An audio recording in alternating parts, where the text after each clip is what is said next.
All right, everybody.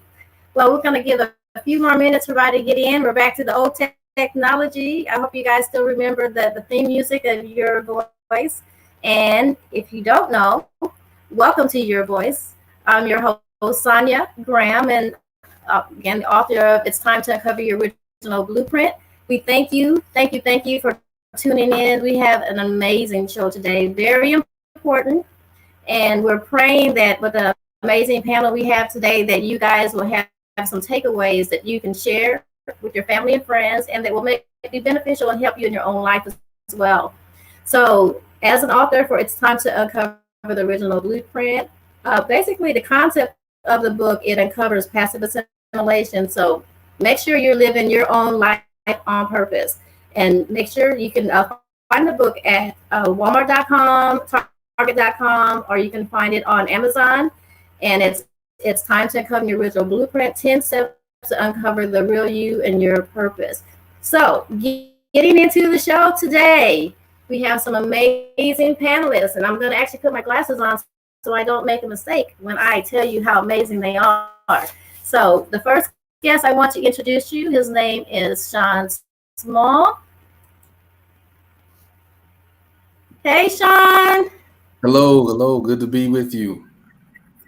Welcome to Your Voice. Let me tell everybody a little bit about how amazing you are. So Sean Small is a public health professional currently serving the city of Houston as a wellness program director. He has a passion for seeing people have healthier lifestyles, and is particularly interested in men's health and health disparities affecting the African American community. He has been married how many years, Sean? Almost 10 years. How 10. Many? 10 years. And has 3 beautiful children. His professional interests and passions continue to drive him towards achieving tangible change in the health outcome of those he comes into contact with. So that's pretty cool. Like I said, he's pretty an awesome guy. So, and you got 3 boys, like 2 boys and 1 girl, right? That's right. 2 boys and a girl. 6, and who's running? 4 and 2. Who's running the household? Definitely the 2-year-old, the girl. She's the boss. She runs all of this. So we all just work all for of her. This, right? Yeah, she runs everything. It's her land, right? That's right. We just serving. So we had talked a little bit about, I knew that you had done several platforms talking about men's health. And then I realized that this month is actually awareness for prostate cancer, right? Right. Yeah. So tell me, what intrigued you to become an advocate or a person that, wants to make that change when it comes to personal health? I guess just when I looked around the state of, I would say, our people, and you can see, as a child coming up, I would see certain things as relates to the health of our people that rubbed me wrong, but I didn't quite understand why. Mm-hmm. But then as we get older, unfortunately we lose those close to us, whatever the situation may be, and we kind of dig a little deeper and understand, Big Mama wasn't taking care of herself, or or Yeah. granddaddy, he was so busy working that he didn't take care of his health. And so the more I saw from my people, my community, my family, the more I wanted to get involved. Right, right. And so in that journey, are there like some amazing testimonies or things that you've witnessed for participating and sharing the knowledge and stuff you have with Oh, others? definitely. I mean, sometimes it's as simple as, sharing some high level health information with someone and watching them kind of take it in and over time make those lifestyle changes. That's kind of where my focus has been professionally, is helping people make those lifestyle changes, giving them the education, the tools, the resources that for whatever reason, and the list is long, but that they didn't have before. And once they get that information, integrating it and making change. I had one father of three who was, borderline diabetic, and with just a couple of conversations, he changed things around. Specifically, when it comes to men, I like to challenge them. Wow. We like challenges. We like, competition. So I like to challenge men to take their health into their own hands. Yeah, I'm sure we'll get into that a little more as the show goes on. But Right. so yeah, not necessarily one main testimony, but I guess the overall testimony of seeing time and time again these methods kind of work in introducing different things to people that they haven't Yeah. considered before, or in ways they haven't heard before, to make them make some changes. And then you mentioned disparity. So do you feel that when it comes to our health that there's, break down a little bit more about what you mean when it comes to our seeking health care and how we care for ourselves? What do you mean by disparities? Right. So when I say disparities, I mean there's something that is available to others is not available to us. And again, the list of reasons why that can be or is very long and multifaceted. But at the end of the day, what it leads to is our community having higher rates of cancer, certain types of cancer. Our community is having higher rates of heart disease. Our community having higher rates of diabetes.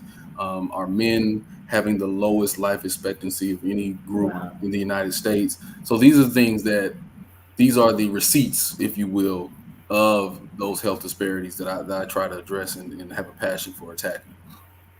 Wow, that's interesting. And you hear some lingo and things used all the time, but I wanted you to, bring what that was, so then people, when they hear that, they know what that really means. Sure, So I sure. So, appreciate like I that. said, that could be as simple as, you being treated differently when you go to the doctor. That could be something as simple as you not being able to see a doctor as readily as another person, or Mhm. certain treatments not being available to you that would be available to others. So, it can take on a life of its own, and it can be look different in just about any and every Wow. situation. But it's something that our people especially need to be aware of and need to do our part, Okay. because again, it's multifaceted. But if we do our part, we can kind of cut down on some of those things, Right. in different areas. Yeah. Okay, that makes sense. Now, when it comes to, you're talking about the African American community, do you think, I know there's a different when it comes to men and women going to the hospital or doing their regular exams. Um, what do you think the stigma is tied to when it comes to the African American community for men seeking health care? I think it's a lot of different things. Some points that I'll bring out that I've seen is mistrust of the established medical system in this country, which is in many cases valid. It's in many cases valid. If you do any digging in the history of this country and how it's treated Black people as it relates to healthcare, Okay. that mistrust is very warranted. But we handicap ourselves, by continuing to perpetuate some of those past grievances. So Okay. that's one thing. Like I said, mistrust. The other thing is pride, right? So a Hmm. lot of times men, we feel like, oh, we got it. I'll be all right. I'll rub some dirt on Hmm. it. You know how we do, Not rub some dirt and on. rub some dirt on it. That's, listen, tried and true. Tried dirt, nothing better, right? So we rub some dirt on it, and we'll be all right. And we keep ignoring these things, keep ignoring these things. And again, like I said, we have the lowest life expectancy of any group in this country. A lot of that, again, a lot of different reasons. The list is long, but one of those is our pride. We can't get Wow. out of our own way. Again, sometimes it feels like an admission of weakness. That's another reason. Wow. That's So, interesting. I don't want no doctor touching me, and I don't want, don't looking at me. And another thing, another stigma that's rampant amongst black men, and I've even had to deal with this in my own family, is the "I'd rather just not know." You know, Hmm. I don't want to go. They're gonna find something, or they're gonna make up something. I'd rather just not know. Yeah. If it's my time, it's my time. That Oh kind of my thing. gosh. That Oh kind of my thing. gosh. So that's what we're up against. So again, we're fighting a battle on two fronts. We're fighting the battle from the medical establishment because there are real health disparities. There are real systemic issues in the healthcare system as it relates to black men, especially in black people in general, women as well. Talking about maternal birth rates. Oh yeah. So it is on both sides, but we're also fighting with each other or fighting internally, in that That's so we true. have to get past some of the stigmas and the mentalities that we've had for generations. So it's a never-ending battle, but I have the passion to keep fighting, and I'm glad I'm not alone. Yeah, you are definitely not alone. So can you name what you would feel were the list of the biggest health issues for the African American men that we face, or the challenges? Right. So I mean, and again, there's so many. One that I would say is running rampant is diabetes, and Diabetes. Okay. it's affecting everyone. So I don't want to single us out, but that's a big one. You look at colon and prostate cancer; those are big ones. Um, you look at heart disease; Hmm. that's the number one killer in all of its forms. So that's another one we got to look at. So the list is long, but those are the four that kind of come to mind initially. Okay. Awesome. Okay, so then when we talk about preventative care, and I know they're tied to different ages and guidelines. Can you share some of that with us? Well, and the thing is that we're learning, and I think that's important and needed, is a lot of the research is showing that your genetics, your family history plays an important part in your preventative care, right? So, a family history, and I'm being transparent here. So, family history of colon cancer and high blood pressure, I should be getting certain screenings earlier than, let's say, a Caucasian male that does not have that history. So, we're talking about um, prostate cancer screenings. Prostate cancer is kind of the topic. Those should be happening by age 50, I believe it is. Colon cancer screenings, so your colonoscopy and all those types of things, those should be happening around the same time. And again, the problem is the stigma that we have. Yeah. I'm not getting no prostate exam. I got to bend over and do what? That that whole thing. Um, and again, so I've always taken, when it comes to preventative things and those things that are a little more uncomfortable, I've always taken the approach of challenge. So when I Hmm. do presentations on that, I say, are you man enough to do what you need to do to be there for your family? Wow. We That's always good. talk about, and men especially, we always talk about being there and providing and wanting to be the backbone of our families. Yeah. That doesn't not just include financially or going out and getting a job or mowing the lawn or doing repairs around the house. Yeah. You can't do any of those things if you're dead. So true. And so we have to kind of break that mold, and now challenging them to say, hey, we want you to be able to make those kinds of adjustments in your life, adjustments in your mentality, so you can go Hmm. get those screening tests. And like I said, we come at it from a challenge standpoint. Like, are you going to be able to handle your business as a man? This is part of that, you Wow. know. So it's all part of the conversation. But screening tests, very, very important. Prostate cancer, colon cancer, making sure we're on top of those things, because those are taking out our community. And usually, if they're caught early, they're very, very treatable. But once they spread to other areas and kind of done that, it's a lot harder to treat. So Okay. And so then that theory that, I don't want to know, that doesn't help. That actually makes the issue worse. Than if definitely, you get it identified earlier, then you have a better chance of fighting it and hopefully beating whatever that is what sure, I hear you saying. Okay. exactly. Wow, that's interesting. But as a community, and then for women, that happens as well too. They say, I don't when I hear if I had $1 for when it's my time. But then the other side to that is if you truly get ill, are you not going to go to the hospital? And that's not the case. You're going to go to the hospital. So if you're Right. saying it's my time is my time, that means you just sit there and let it be your time. But that's really not the case. It's that fear, I think, that comes behind that with finding out. But just understanding how much medicine has advanced, that this Right. doesn't always mean a death sentence if you do have some kind of diagnosis of something that's going on with you. Would you agree with that? Definitely. Getting back to what you're saying, the whole my time, my time. Everyone has a line, right? So everyone has a line where Yeah. I don't want to know, or it's my time, or oh, I'll be all right.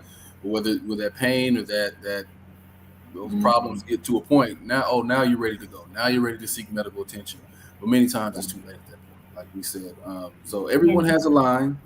I encourage, again, in my education, my career, making sure people move that line forward, right? So instead of waiting until you can't walk, Right.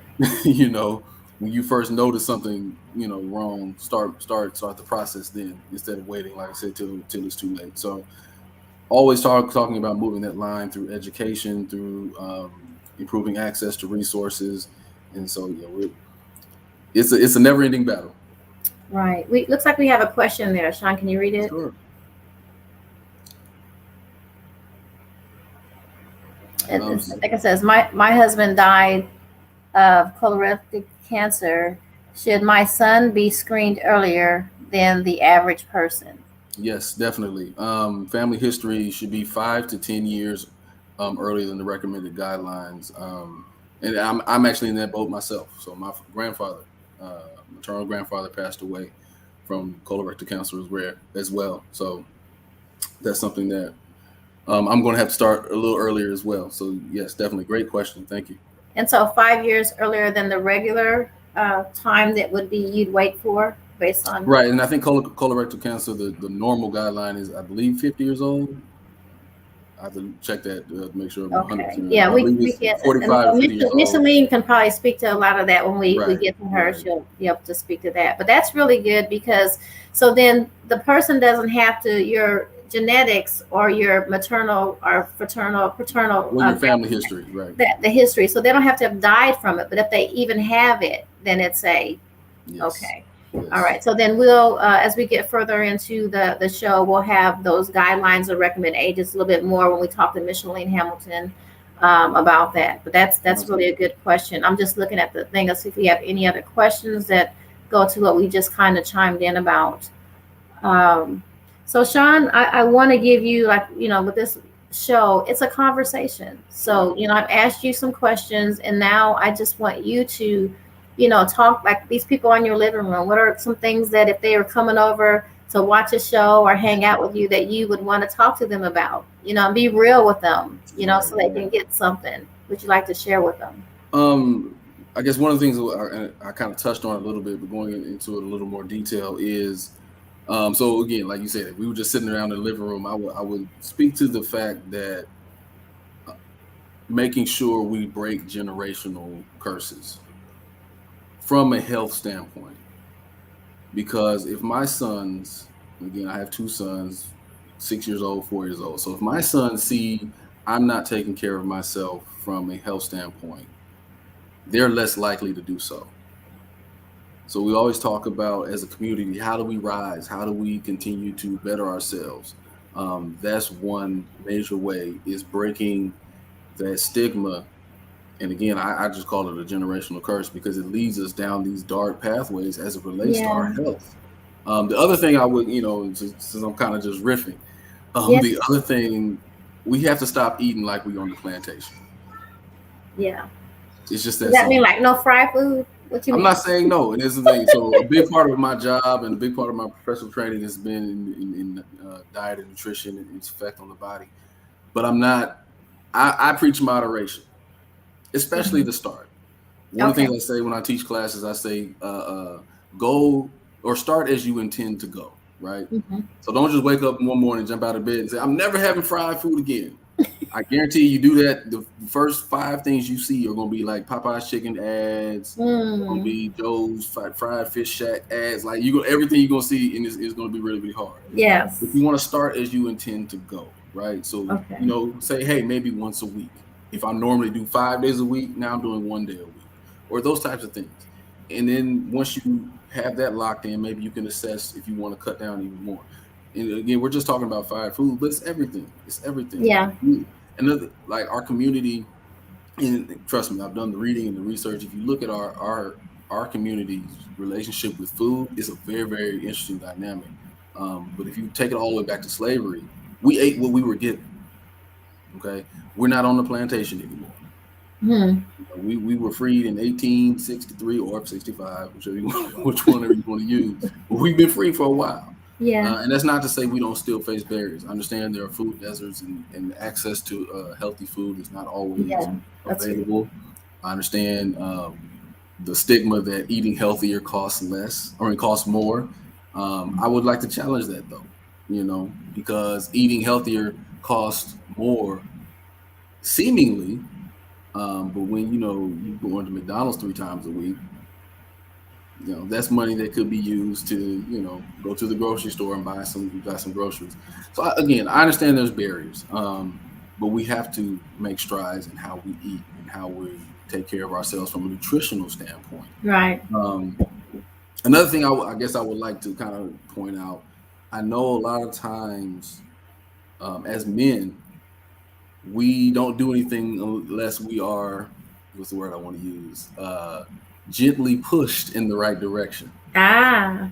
So for the ladies that may be watching and wondering, hey, my husband is the guy you're talking about, the rub dirt on it, the I'll be okay. That's him. That's my husband. So for those that are in that boat, I would say the first thing you should do is educate yourself. Take it upon and it's not fair. I understand, but take the burden upon yourself. Educate yourself as to the things your husband should be doing, or your significant other should be doing, Hmm. to take care of themselves. So that whether that's what screenings they should be getting based on their age, learning their family history, knowing who their doctor is, or getting them a doctor, setting up those initial appointments, making sure they're getting their annual physical, making sure they know their numbers. All these things are important. The other thing I would say is be that example. Be that example. So no man, no woman, no person, no one is an island, right? So Right. as you start to make healthy choices and changes, they may kind of look and see like, hey, what are you eating over there, Hmm. or why? How come you didn't cook fried chicken tonight? I thought we had. Oh no, we gonna try grilled chicken instead. Those types of things. Yeah. And again, I know these things. I'm kind of giving a lot of simple things. I know they Well, might that not. simple is good. I mean, simple is doable. That's things that we can start to do. I have a Yeah. question about air fryers. When Yes. it do, can you do are would those make a significant difference if a person has that desire to fry food? Will that help them? Sure. So the research I've done on those, they do help because you're not using as much grease and oil and all that kind of stuff.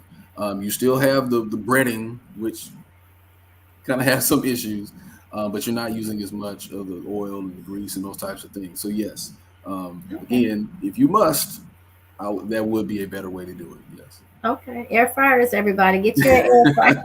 Go get your air fryers. I'm gonna go get some Uh, stock in the air fry industry as soon as this is over. right. The funny thing is, they're new, and I had a friend, and she was using hers for the first time, and she had oil in it. I mean, quite a bit of oil. She's gonna kill me. What? I was like, isn't it supposed to be no or little enough? Because Air, I've heard people right? say you can brush oil on it if you want to. You can put a little in there, but yeah, I was like, that's like deep frying. So again, in transparency, I bought my mother one, so I wouldn't recommend anything to my mama that wasn't safe and healthy. So yeah, Okay, but again, so and with whether you're using an air fryer, whether you start juicing and doing those more things, it's all about moderation, right? yeah, So and that's where we get in trouble a lot of times. So one of the things we used to see a lot is people doing like, oh, I ate this, but it's low fat. It's low fat, Sean. It's not that bad. Yeah, but you had 5 of them. So any benefit that would have been there from it being low fat, you erase when you know. So that's like, so yes, you may get an air fryer. That doesn't mean Right. fry every meal. You got your vegetables fried and you got your meat fried and you fried the carb. Like that doesn't mean fry everything. It means just as part of your change, Right. part of doing better. That's Awesome. a healthier option Gotcha. Gotcha. than what you had been than using that cast iron skillet and filling it with oil. Yeah, gotcha. Well, I would love, I'm going to go ahead and bring Micheline on so she can be a part of our conversation because it's so much. I mean, this is like one of those things that's so needed, and so I want to make sure they get as much information as they can. But, of course, you'll be continue to chime in on Sure. everything, as it comes up. But let's go ahead and introduce this amazing young lady that I had the pleasure of meeting the first time today, and I'm so excited about working with her ongoing.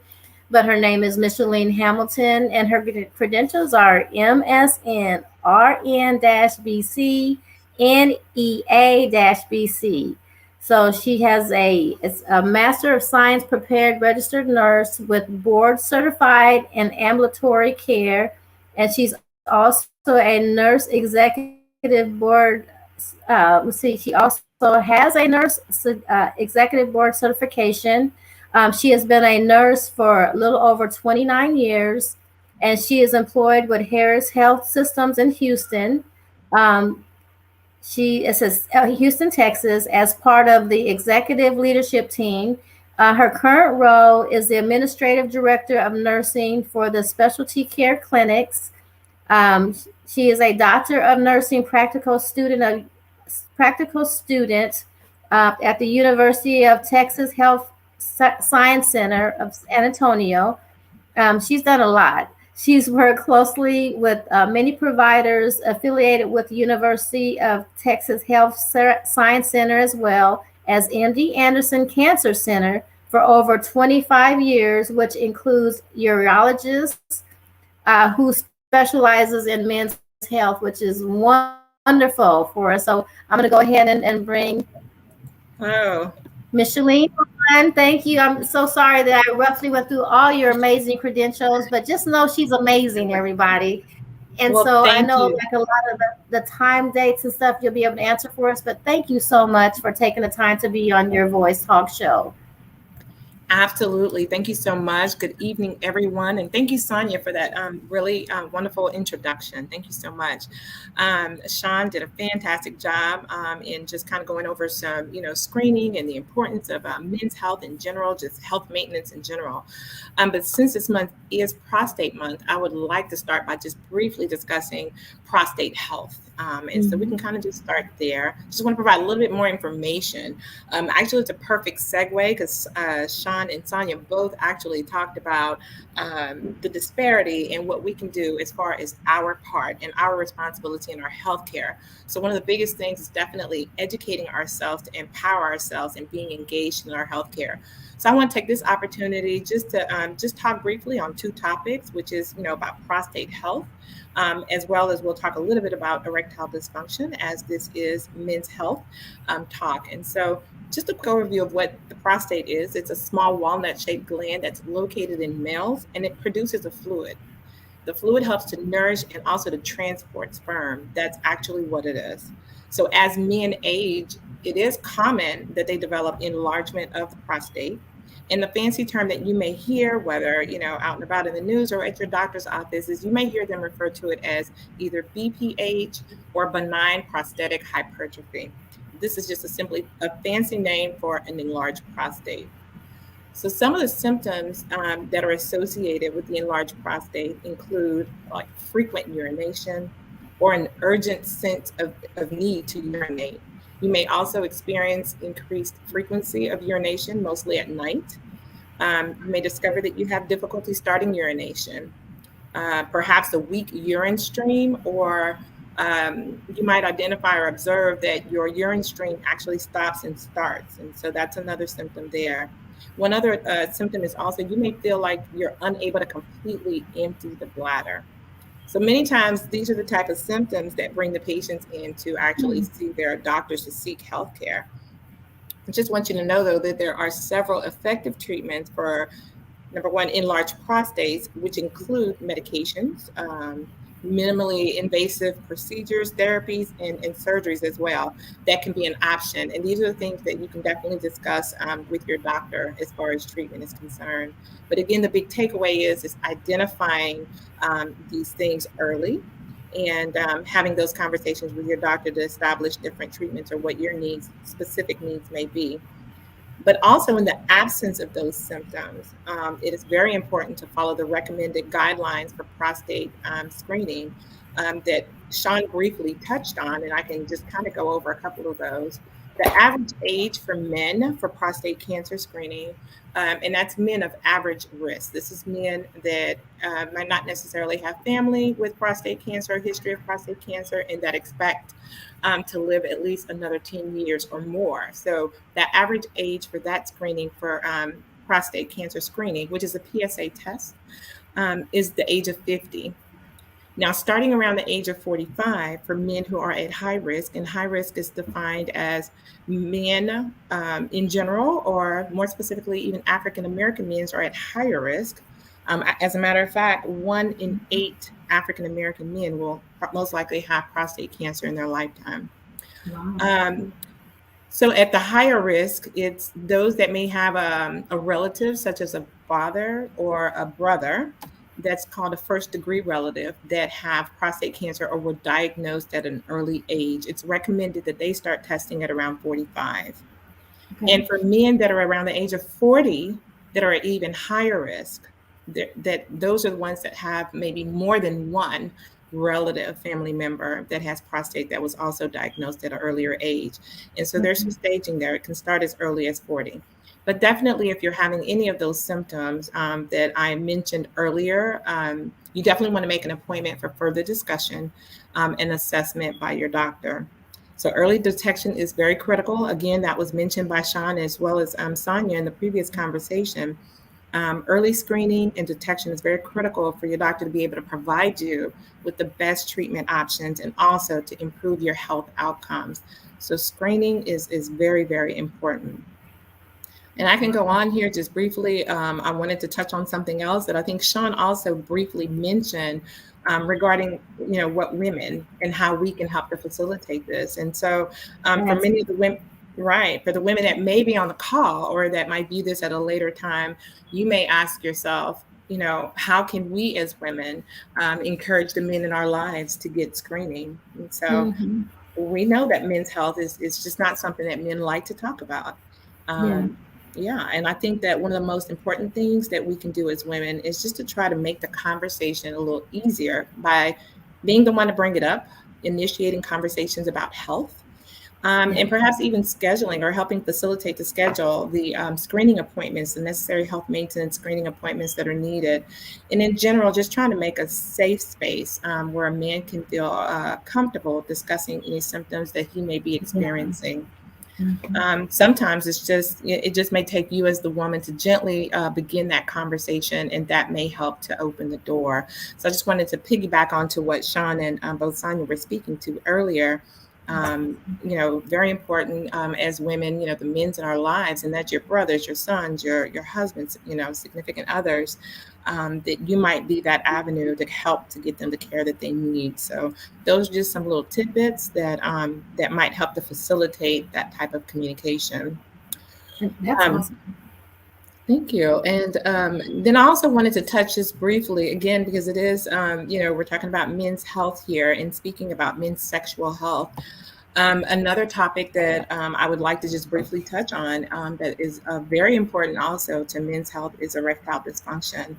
This is yet another topic which has a lot of social stigma, which I know Sean also spoke to that earlier about the social stigma associated with men's health and just wanting to wait. It's oftentimes erectile dysfunction is oftentimes it's like the source of jokes, right, in the community and socially. And so as a result of that, it can potentially limit the extent of the conversations that men have regarding that topic. So I just want to briefly describe or define for you what erectile dysfunction, what that is. We hear that often. And it You might hear erectile dysfunction, you might hear it called impotence as well. And what that is, this occurs when a man has difficulty getting or keeping an erection that's firm enough for sexual intercourse. And so that can definitely be potentially a difficult conversation to have, whether with, friends, peers, definitely, your wife, significant others, and even, sometimes with the stigma associated with it, perhaps that fear of bringing it to your provider as well. So just wanted to talk a little bit about what that is and some causes that are there and encourage, more conversations surrounding that. So some things that, can potentially cause or result in erectile dysfunction could be physical conditions, psychological conditions, different medications that you may be taking can be associated with that as well. Definitely high blood pressure and diabetes, more specifically uncontrolled high blood pressure, and the effects of diabetes can also contribute to erectile dysfunction. And I know previously Sean did mention diabetes as one of, and heart disease as being one of the top four. And so very important, with the health maintenance and things that we'll be talking about shortly, to help to manage those things and keep them under control. There's actually, there was a study done that showed that 68% of men with high blood pressure had erectile dysfunction in some capacity. And so that is a very big number. And it's a big number. And, as you're aware, it's just not common day conversations that we have. But again, going back to that disparity and becoming more informed and being more involved in our healthcare can maybe help to spark some of those conversations that can take place, because there's definitely some things that are available out there and treatments, that can help in this situation. So what happens with the high blood pressure is that high blood pressure typically keeps the arteries, or if you have high blood pressure, it keeps the arteries in the penis from fully dilating like it is supposed to. So this is what happens with the erectile dysfunction and why it's important to manage that blood pressure. As a result of that high blood pressure and the reduced dilation, you're not getting enough blood into the penis to help to make it erect and also to keep it erect. So that's just a definition and a description of what is actually occurring and how blood pressure plays a role, and managing that blood pressure plays a role in erectile dysfunction. And I say that to say that there are different causes as to why, a person can have erectile dysfunction. And one of the things that the provider will do or your doctor will do is sit down and have a conversation with you and go over these things and do an assessment and do, some diagnostics to identify, what may be causing this. And based on those findings, they can kind of decide a course of treatment or something that may be able to help. So why this is important, the ability to perform sexually and satisfy their partner is very important to men.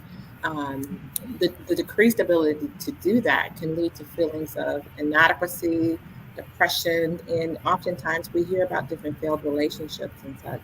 But the good news is that by sharing those concerns, with the doctor, they can start that assessment to identify what those potential causes are and begin making those recommendations. And so there are several different medications that are out there on the market, as well as alternative treatments that are also available to assist there. So if you're experiencing any symptoms of erectile dysfunction, I really encourage you to take the next step to improving your quality of life by having a discussion with your doctor. And for the women on the phone, it's also educating ourselves on what this is, what this may look like, and also the impact of some of these things that our men have a difficult time speaking about, and just trying to create that safe place and an opportunity to help to generate some of these conversations that can kind of help them, the help that they may need, because it's definitely impactful in multiple areas of their life. And so just wanted to bring that awareness. I think the conversation that preceded this with Sonia and both Sean definitely opened the door to kind of segue into that.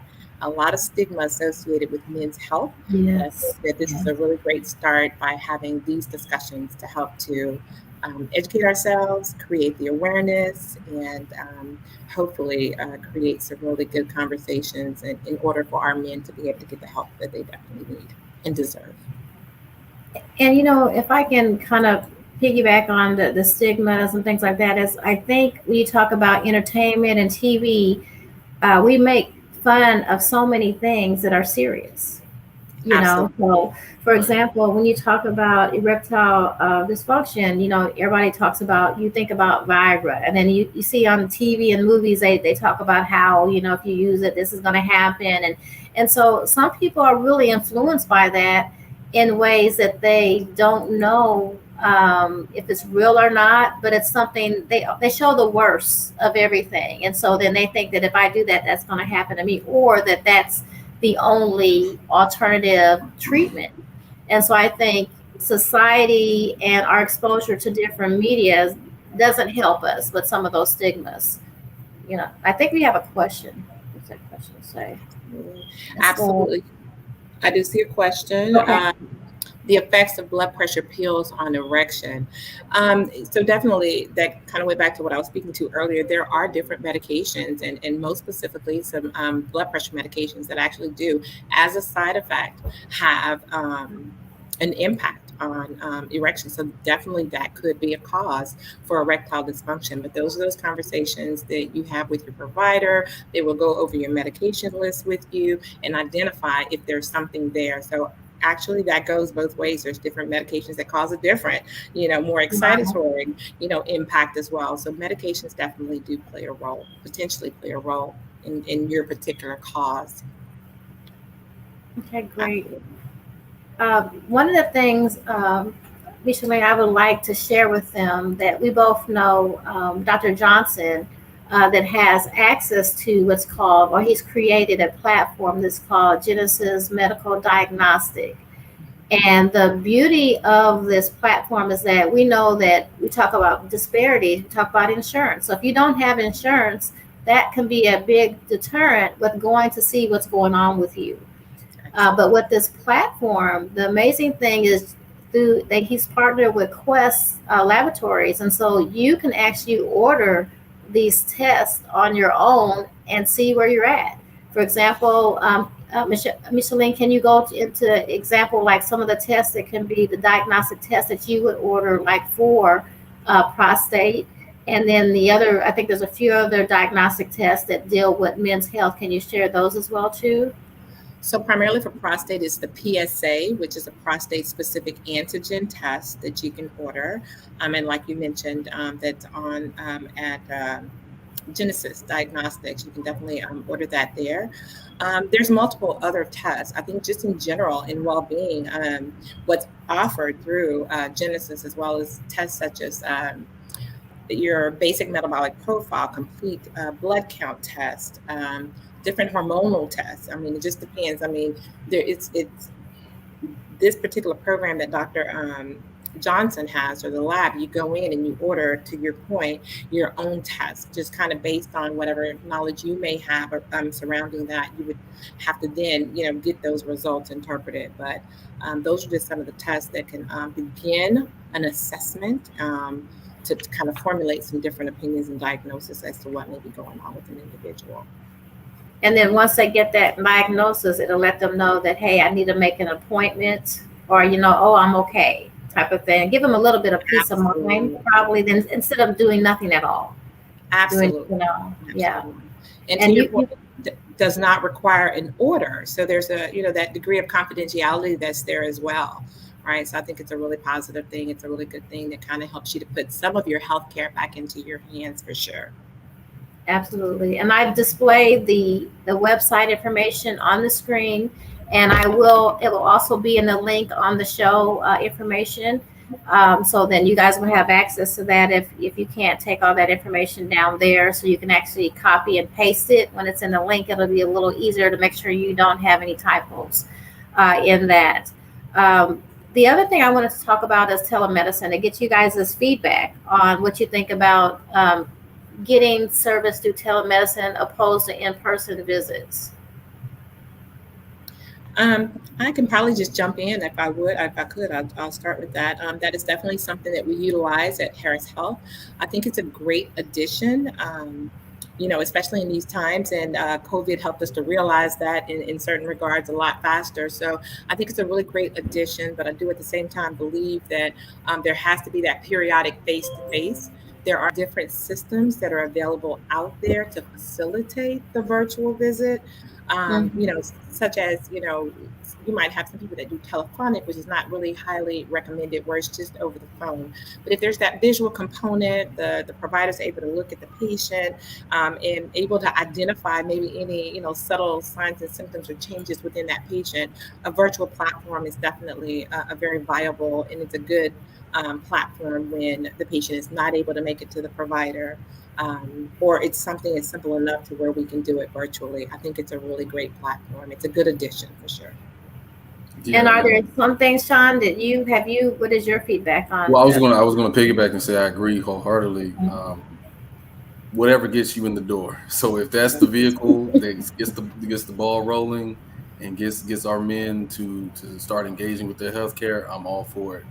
As a former medical student, I am a big proponent of seeing the person face to face and putting hands on them and really getting to what's going on. But I understand, especially in these COVID times, that's not always something we can do right now.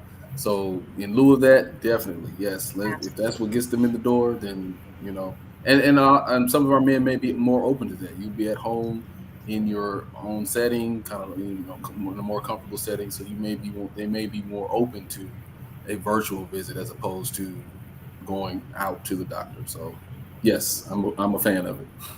Wonderful. And then some people think that depending on what it is, maybe, oh, well, so what am I going to do? Hold my hand up to the phones? Are there some things is there such a thing as, no, you can't use telemedicine for this type of appointment or issue? Is there such a thing that you would say that there's no telemedicine for? Absolutely. So, if it's a difficult part of the body that's difficult to visualize, or it's something that the provider needs to do a physical touch assessment to better assess, they're going to recommend that you come into the facility to be seen in person. Likewise, we talked a little bit about the different health maintenance that needs to happen, those annual checks. Many of those things also require face-to-face visits in order to do breast exams or the digital rectal exam or, diabetic foot exams, things such as that. There is a component that requires a face-to-face visit. So, when used appropriately, I think it's a wonderful tool. And again, it's a great addition to help to, provide that access to patients that are otherwise unable to come into the facility. Okay, awesome. I see a question. I think this is in regards to the Genesis. Is it affordable? I actually have used the services myself to get my panel done. And I would say it's very affordable. And I love the fact that I just took time off based on my schedule, because I scheduled my own appointment, and I went and I had the blood drawn, and then I got my report. So I would say it's very user friendly. It's very efficient, and it's very affordable, and you don't have to have insurance to use it. And again, we will have more information on that in the link that you guys can go check out the whole site and get more information on it as well. We want to go ahead and open up for some questions, because this is one of those things we might need to do a part 2 on just health in general, because there's so much for our community. I think in order for our life expanse to be increased, we have to do something. We can't continue to be on this track we're on, and we have to dismiss some of these, like Sean, you said, all of these those curses. We pass things down generation to generation, and we don't do our own homework. We're just listening to something that Big Mama said, and her Big Mama said it, and her Big Mama said it. But is it true today? And of course, technology has changed. Now medicine's changed, and maybe when they were around, that was the situation, but things have changed, So I think it's very important that we try as a people to be as knowledgeable as we mentioned about everything as it pertains to our health. Okay, so here's a question on here. And then I'm also gonna, after this, put the phone number up for call-ins. Can you guys see that? It says, I hear that most products like Viagra tend to have an adverse effect on those with high blood pressure, therefore raising the blood pressure even more when taken. Micheline, can you? Right. Absolutely. So speaking from a nurse perspective, that definitely can occur, but that's why it's very important, and we encourage you again. Your provider, your doctor, is going to do a full assessment, and if for some reason you are started on one of these medications, at the first sign of any increase or anything that's different than normal, you have to have that relationship with that doctor and have those conversations. So you're absolutely right. In some of the different treatments that are out there, it could potentially, cause another side effect or potentially raise that blood pressure. So again, very important. These are things that are prescribed by the physician in context of looking at your whole medical history to make sure the appropriateness of it. So having a really good relationship with the provider is definitely key, is essential, so that they can keep close tabs on these things and be able to guide you in the right direction. Awesome. This question is, my father was diagnosed with prostate cancer about 4 to 5 years ago. Early detection uh, was his PSA levels Mhm. low. Oh, okay. Early detections was to keep his PSA low? I don't understand. Has Early kept. detection has kept. Oh, because okay, so because it's kept it and he knows about it, he's been able to keep it in check. Is that? I think that's what they're saying. That's excellent. Awesome. Early And it goes back to detection. what we were talking about, just early detection, much more treatable when it's caught early. Definitely. Awesome. Absolutely. Okay, so we're going to actually open the lines up to the phone. So if people want to call in as well, we're going to open up the phone line as well. And so if you guys would like to call in your question, go ahead. You can, of course, continue to post in the post your question, or you can call 832-428-1123. 832-428-1123. And while we're waiting for any additional questions, I think we're just going to continue to have conversations. Looks like we have one comment that's come in, another one. Let's see. Okay, she just responded, yes, that was what she agreed as well too. I wanted to touch a little bit on, now this is when you talk about dental health. And the reason I want to talk about this, because people don't, they look at dental as cosmetic. They don't know how much dental can affect your body, how an abscess can create disease that spreads through your body. So, Miss Lynn, can you speak to dental for us, please?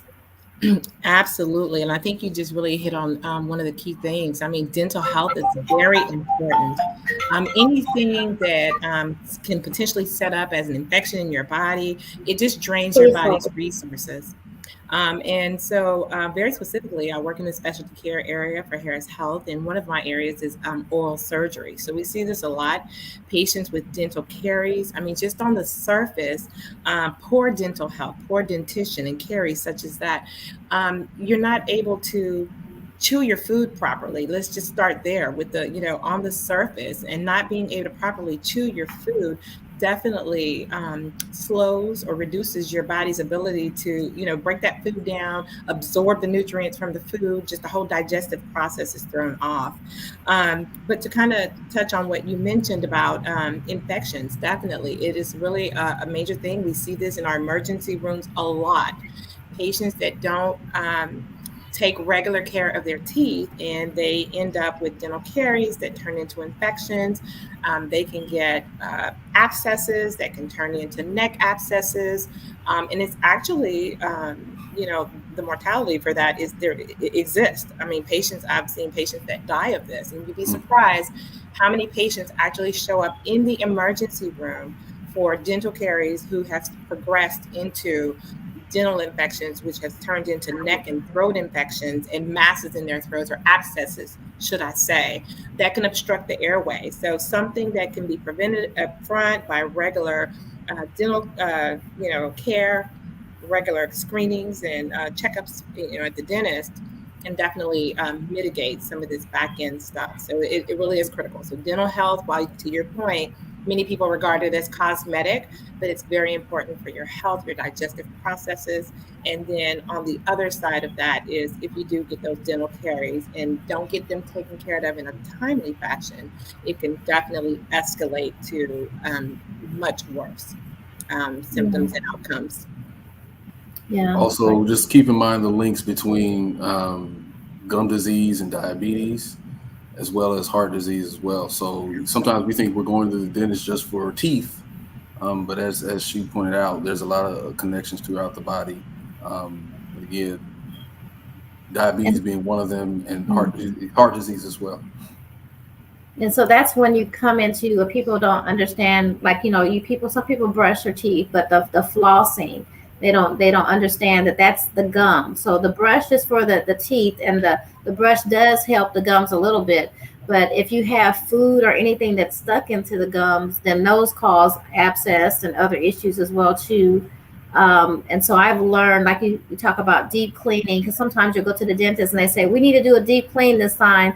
And a lot of times that may not be covered under your regular, general dental coverage. And then people take a pass on it because they go, oh no, just do the regular stuff.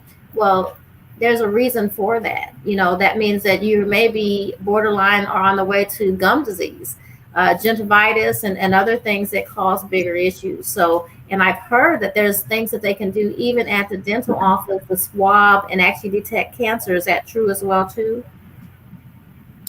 I'm not really familiar with the testing for the oral. I mean, because working in the hospital, our collection process is maybe a little bit different, but that's a possibility. Okay. But it's important. Dental, and it's unfortunate that dental insurance is not handled or covered the same way medical is. And I pray one day that changes, because it's all our health. We need to get away from dental being cosmetic, because to me, it does more. It can affect your body far more than what your smile looks like. So my prayer is that, we get on board where we understand it's not an elective type of something that we need done on a health basis, or an elective type of insurance, because that's how it's handled right now. It's like, oh, I don't need that, but I just need my medical insurance. Now, some medical insurance does cover some of the medical things that can happen to your mouth. So that's a good thing. So some people don't know that if you have something medically that's going on with your mouth, like something that's an infection, then that will be covered for the most part under your medical insurance as well too, if it's medical and not cosmetic. So that's something a lot of people don't know. So it's just being knowledgeable about your benefits as well is very important. Knowledgeable about your history and about your benefits and all of that good stuff. So we're at about 56 minutes, close to the hour, but I would love you guys to leave us with something that is a takeaway. I'm going to list a couple that we talked about initial that we want people to remember, but I would like to also hear from you guys those takeaways once I read these. So out of the conversation, there's so much more that we can cover, but here's the things that's being men's health conversation, health matters, that we would like you guys to please get your prostate exam and to get your annual overall wellness exams. And do not wait if you're having or experiencing any health issues. Go ahead and schedule their in-person or your telehealth doctor's appointment. Very important. Take care of yourself. If you consider yourself as the head of the family, the best thing you can do for your family is take care of your health. Because without health, your health is your wealth. Without health, you can't do anything. So that's my takeaway. What do you guys have? Absolutely. I can go ahead and just add in. I mean, you did a really great job at summarizing that. I think one other takeaway is just that men's health is very important for, physical, mental, as well as emotional well-being. So all of those things that Sonia, you spoke to, definitely we need to make sure that we're putting those things in play and following up with the doctors and such. Just in general, not specific to men's health, just in health in general, always increasing our healthy food intake, such as our fresh food, vegetables, things such as lean meats, and everything that we've been told all along that's good for us. Definitely increasing that as well as our physical activity. And the recommendation is that we get at least 30 to 40 minutes of regular, moderate physical activity daily. So that's what I would have to add. Wonderful. And Sean? Yeah, and everything has been well said, and I agree wholeheartedly. So if I could just kind of tie a ribbon on it, like you said, kind of you touched on it, Sonia. You can't take care of anyone else if you can't take care of yourself, and that's especially for our men, especially for those that have stepped up to the plate and are doing the things that we believe our men are supposed to do. This is part of that. This is part of that. Self care is not selfish. Take care of yourself. I like that. I like that. That's a topic there for a I show. love it. I love Self-care it. is not selfish. I like that because when you think of self-care, most people think that's women. We go get our feet done, and I mean all of those things are therapeutic. In the world we're in today, I think we have to have a place where we take care of ourselves. Manage your stress because stress is a number one killer. People don't understand. You think you're handling it, but it's handling you. So before we go, we know that the world is right now, COVID is rampant. And so, Micheline, can you please just give us some basic information based on you being on the front line that we can take to our families and use for ourselves, please? Absolutely. I think very relevant topic. And so COVID, it's real. It's still here. Very important that we continue to wear our masks, continue to wash your hands, and continue to keep that social distancing. So we see that slack up a lot. If you are vaccinated against COVID, some of those things are a little bit more relaxed, right? But the takeaway is it's very important for anyone that's not vaccinated, get vaccinated. It's not 100% on our vaccinations, but I can tell you in real time at the facility where I work, as of January of this year until current date, we've seen close to 2,000 patients in the hospital, in the ICUs, and those that have been admitted to the hospital. Not one patient as of date that received the vaccine has died. Not one patient that has received the vaccine has died. The majority of the patients that are showing up to the hospital are those that are unvaccinated, and those deaths have been with patients that are unvaccinated. So it's real, it's not gone. I know you've been hearing a lot about the Delta variant. That's the one that came up just before the summer, and we've had a huge uptick since late July, early August until now. It's out there. Stay vigilant. If you have not received the vaccine, highly, highly encourage you and to encourage others. That's definitely what's going to help to keep us safe, keep us out of the hospitals, and decrease some of the burdens, on the hospitals that are out there now. There are in sometimes, like I don't have the current data for today or yesterday, but in the past week, there are hospitals that just do not have the capacity to support. And so we want to make sure that we're, at the same time preserving, our healthcare facilities. So the best thing that we can do as the community is to vaccinate yourself, encourage others to get vaccinated, and continue with the measures that the CDC has provided for us. It works. And so that's what I would have to say on that. Wonderful, wonderful. Well, I would like this time to take this time to thank Sean Small and Miss Aline Hawkins. Hamilton. Okay. I'm sorry, my little notes. I just went into another place here thinking about what button I got to push next. I apologize. No worries. And then thank you guys so much for taking the time to be a part of this important topic. And we pray that people take this information and use it, pass it on, because that's important. And if you know somebody that needs to see that wasn't able to watch it, please share that with them and tell them to watch it later, replay it, share it, and let's make a difference. Let's increase our life expectancy. Let's do it as a village. Let's help each other. They say, you know what, we can do it as a village. As an individual, we're out by ourselves, but we don't have to be that way. So let's team up together and make a difference and live our life on purpose a lot longer. I think that will be a great thing to do. So you guys, thank you for tuning in. And next Sunday, we're going to talk about learning different, how a lot of people are not diagnosed, but may have this dyslexia or ADD and all those things. And through their life, they thought something was wrong with them. So we're going to come back and we're going to talk next Sunday about learning different and how you don't have to stay that way. You can find tools and ways to get around that so you can be successful and be empowered by the way you're wired. So thank you guys again for tuning into Your Voice Talk Show, and we'll see you this time next Sunday. Thank you guys. Thank you. Thanks for having me.